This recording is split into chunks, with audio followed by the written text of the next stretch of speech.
So when someone calls you racist, there are sadly only two responses that most people give. One is where you say, no, I'm not, and list off all the evidences of your non-racism. And of course, here you've now accepted this thing, racism, as an evil and are now talking about your partaking in it or your not partaking in it. The second response is only a little bit better, and that is to say, yes, I am a racist and proud of it.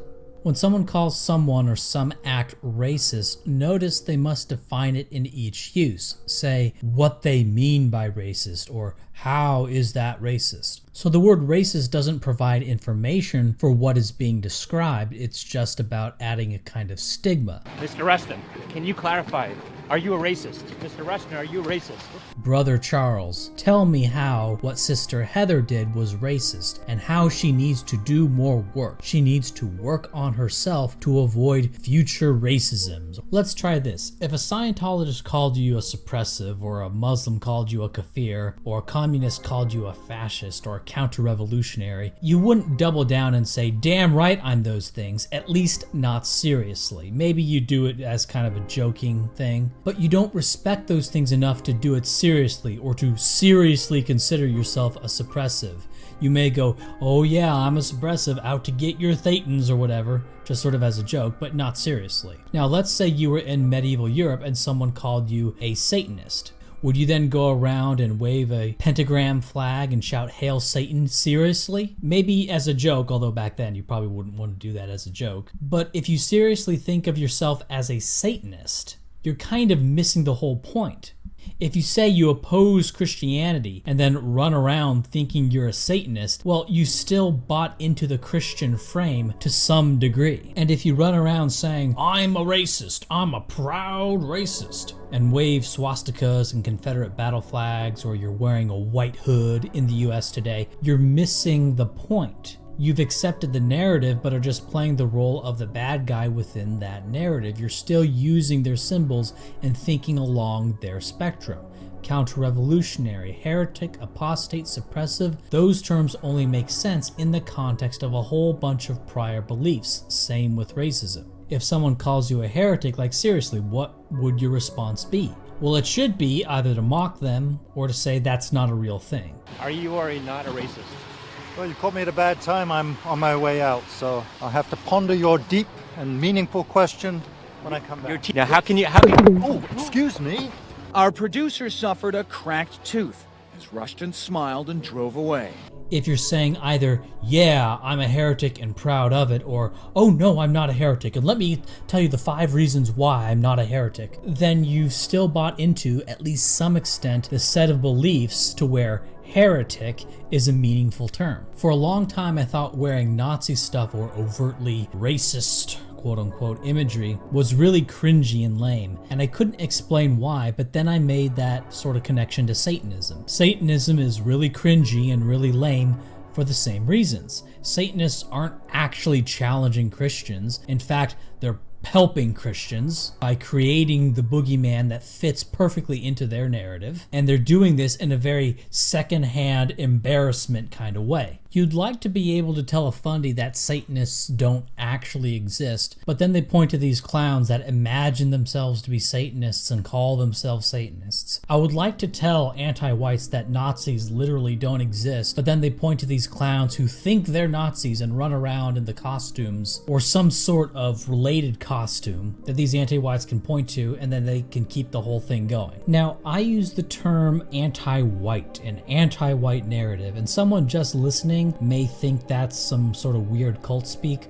Look, it's just a pejorative way to say the whole slavery, segregation, colonialism, white privilege narrative. If you believe that stuff to whatever degree, you believe parts of it, not other parts of it, that's the anti-white narrative.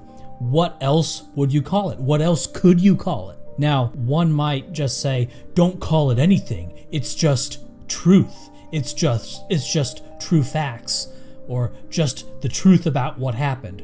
Well, whatever. You can go ahead and call it the true facts or whatever, but it is anti-white. and you can think of this anti-white narrative as being true, okay, but I'm not going to get into that here yet. I do some deep dives on those things in other places. One problem with Scientologists leaving Scientology is that they would oftentimes have feelings that they were somehow evil for leaving, that even though they knew consciously that all the doctrine was wrong, there was still a feeling that they were a bad person for being a suppressive. And I think this applies to whites who start to wake up from the anti-white narrative, that they know that the anti-white narrative, at least to some degree, is wrong, but they still feel that they're somehow a bad person for merely thinking in terms of their racial collective.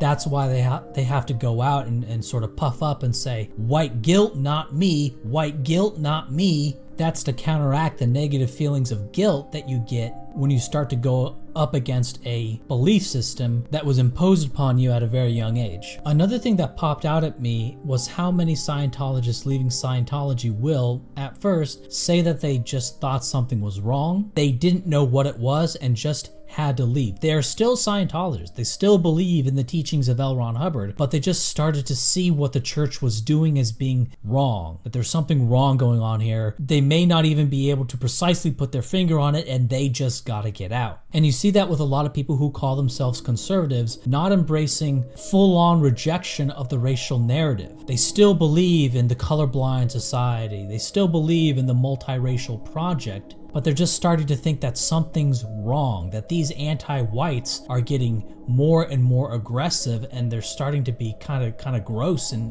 what they're doing. It sounds funny to imagine a former Scientologist can still have a twinge of remorse or fear when called a suppressive, but how do you feel when called racist? They say it's like there's still a little Scientologist on their shoulder. Well, it's like there's a little anti-white cultist on my shoulder. One that still says, good boy, good job, when I point out that something is not racist or act in fairness between the races, but it's worlds apart from where it was 5 years ago. That little voice has gotten smaller and smaller over the years. What ex-Scientologists will say about other Scientologists is that they're mostly good people, that they're misguided with some real evil sons of bitches at the top. And that's basically how I feel about people who buy into the anti-white narrative still. They're not out to harm white people, they're not out to hate white people, but they just believe this as true and want to do good for the world in a general sense, whether they call themselves liberals, conservatives, or if they're one of those based values people who says, I'm fine with my race being replaced so long as my values are sustained, or some nonsense about the Constitution and Mamerka. And among Scientologists, there were those who would totally shun critics of the church and those that were interested in critics of the church and would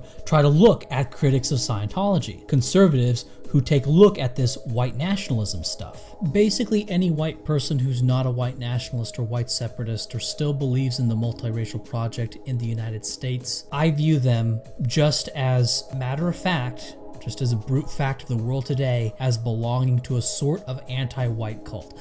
This neighborhood is mostly completely insufferably white, but that's just the way things are here. It doesn't mean we're racist. Theoretically, it doesn't have to be this way. In theory, you could support a multiracial project and not believe in a big backstory about how white people are the cause of all misfortune, but the reality of today is that 90+% chance, 90+% of the time, you believe in a big fat anti-white backstory if you believe in a multiracial program.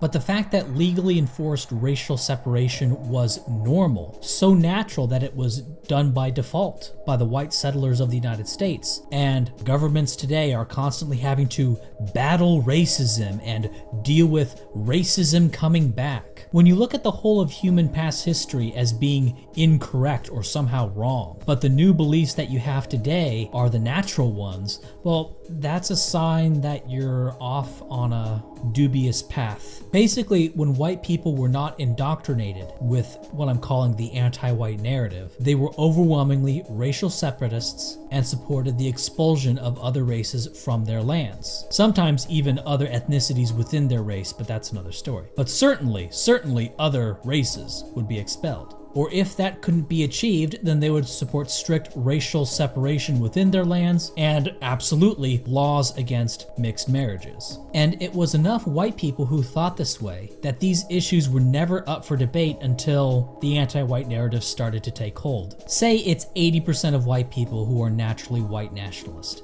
That who, without the narrative, without the conditioning, they would be full-on white nationalists, what we conceive of today. It's going to be something like that because these issues were not even up for debate until very recently. So it has to be some sort of supermajority of whites are, in a state of nature, so to speak, white nationalist. It has to be some kind of supermajority to some degree or another. So it's going to be something like 80% because these issues weren't really even up for debate. Now, there are going to be those who will say that even without the indoctrination, they would have seen the wisdom and the truth of supporting a multiracial state and a multiracial society, that they're just so logical that they would have come to L. Ron Hubbard's positions on their own even without any conditioning. That Islam is just so logical that they see the logic in the Marxist dialectic that they would have come to these conclusions on their own even in the absence of any political training. And I see all those things as being equally silly. And all this is done with a closed system of thought, but it's based on two things: approximate equality of all groups of men in the brain, and a belief in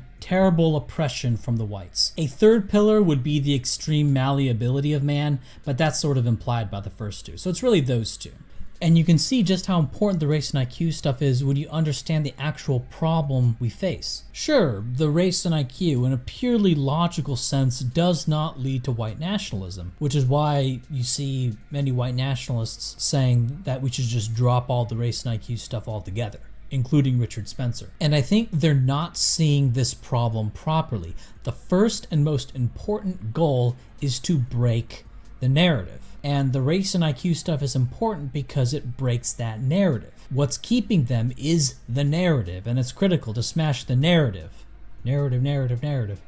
And I have to say that something like 90% of the white people that I know who embrace the race and IQ stuff, they become white nationalists eventually. Not right away. Sometimes it takes a year or two. But when that narrative is gone, they just kind of become who they are. When there's no longer these sorts of strictures in their own mind, they just go to where whites have always been through most of their history. And so when I say this stuff about how whites in the 1930s were all white nationalists as I am today, that's not just theory for me. That is a operating doctrine that works for me. It is a operationally validated thing for me. I don't think race differences in crime are very important, but I'll still talk about them from time to time because it's useful as a narrative breaker. And my philosophy is that once the narrative is broken, embracing full-on white nationalism is like crossing the street. You think it's a million miles away, but really it's just right across the way. And at some level, I think the hardcore anti-whites know this, the sort of Sea Org Antifa people. They know that it's the narrative that keeps the whites in, and without that narrative, some supermajority proportion, maybe 80%, maybe 90% of them are just going to full-on embrace white nationalism. At the very least, they're going to stop believing the narrative and they're going to start questioning all sorts of other things. And they're not going to view the multiracial project as a good in and of itself. That even if they're not white nationalists, they may start to become opposed to immigration because they become race indifferent, or at least race qua race indifferent. Now, the way this narrative is sort of built up, it's super effective, and it's a kind of bait and switch. It starts with stuff that you're told at elementary, middle, and high school. This is where you hear about slavery, segregation, colonialism, the supposed Native American genocide, and then depending on the school and depending on the level you're at, they'll tell you about white privilege. And all this stuff is told to you at an age before you can really think critically. Brain's not really finished developing until about age 24 on average. So really, nobody should be taught any of this stuff until they're about age 24. And they may also be taught things about scientific racism to sort of inoculate them against people talking about divergent evolution in humans. And then there are these universities and journals that operate as a giant confidence trick. And what this does is create the designated dispensers of truth. So You're told the racial narrative before college. Then you're told biological equality in college. And while you may not have very deep arguments yourself, you have a few sort of arguments that are given to you, but you don't really have a lot of deep understanding of this. Most people don't have a real deep defense of all this stuff. What they'll do is they'll believe that somewhere over the rainbow or somewhere off in the high tower, there's a bunch of super smart magic science men who have all the answers to all these things. That when I get up in their face and I say, well, actually, I don't think there really was a Native American genocide. Look at the mitochondrial DNA. That doesn't look like there was much of a population decline at all. Right, I'll say things like that, or I'll say things like, well, actually, segregation doesn't appear to have harmed blacks. I mean, if you control for regionality and control for the type of work, it looks like blacks were earning about what they're earning today, so it doesn't seem like segregation really impacted their income.